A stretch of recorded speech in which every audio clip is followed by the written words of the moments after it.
चांगला रे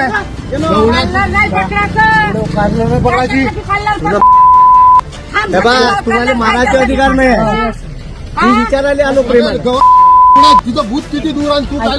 वर्ध्यातून एक मोठी बातमी समोर येत आहे. राष्ट्रवादी शरदचंद्र पवार पक्षाचे प्रदेश प्रवक्ता नितेश कराळे यांच्यावर आज प्राणघातक हल्ला करण्यात आला आहे. यावेळी त्यांच्यासोबत त्यांची पत्नी, 2 लहान मुलं आणि त्यांची आई उपस्थित होती.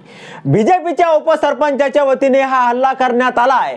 आमदार पंकज भोयर यांचा गुंडा आणि याआधीही याने खून केलेला असून त्याच्यावर खुनाचा आरोप आहे असं सांगण्यात येत आहे.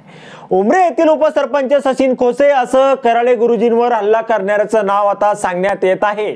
सोशल मीडियाच्या माध्यमातून स्टार बनलेले मास्तर म्हणजेच नितेश कराळे यांनी गेल्या लोकसभा निवडणुकीच्या तोंडावर शरद पवारांच्या राष्ट्रवादीत प्रवेश केला होता. त्यामुळे शरद पवारांनी राष्ट्रवादी काँग्रेस पक्षाकडून त्यांना वर्धा लोकसभेसाठी उमेदवारी मिळावी यासाठी कराळे मास्तरांनी भेटीवर त्यांची भेट घेतली होती आणि आपली इच्छा व्यक्त केली होती. मात्र पवारांनी त्यांना तिकीट नाकारलं.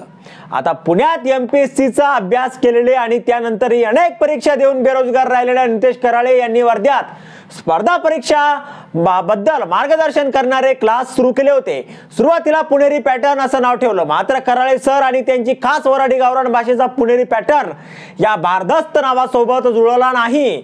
मग काय, कराळे गुरुजींनी आपल्या भाषेतील खास गावरान शैलीला जमेची बाजू बनवून रंजक पद्धतीने शिकवायला सुरुवात केली.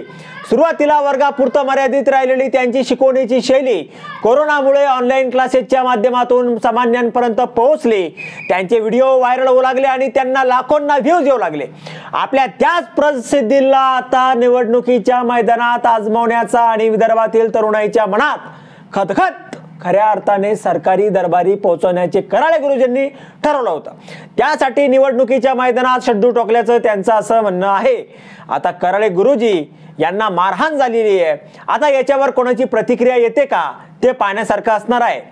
आणि ज्यांनी हल्ला केला त्याच्यावर नेमकी काय कारवाई होणार तेही आता पाहण्यासारखं असणार आहे. यावर तुम्हाला काय वाटतं, तुमचं मत कमेंट बॉक्समध्ये लिहायला अजिबात विसरू नका. व्हिडिओ आवडला असेल तर जास्तीत जास्त शेअर करा आणि आतापर्यंत मराठी जनता आपण आपल्या या चॅनलला सबस्क्राईब जर केलेलं नसेल तर चॅनलला सबस्क्राईब करा.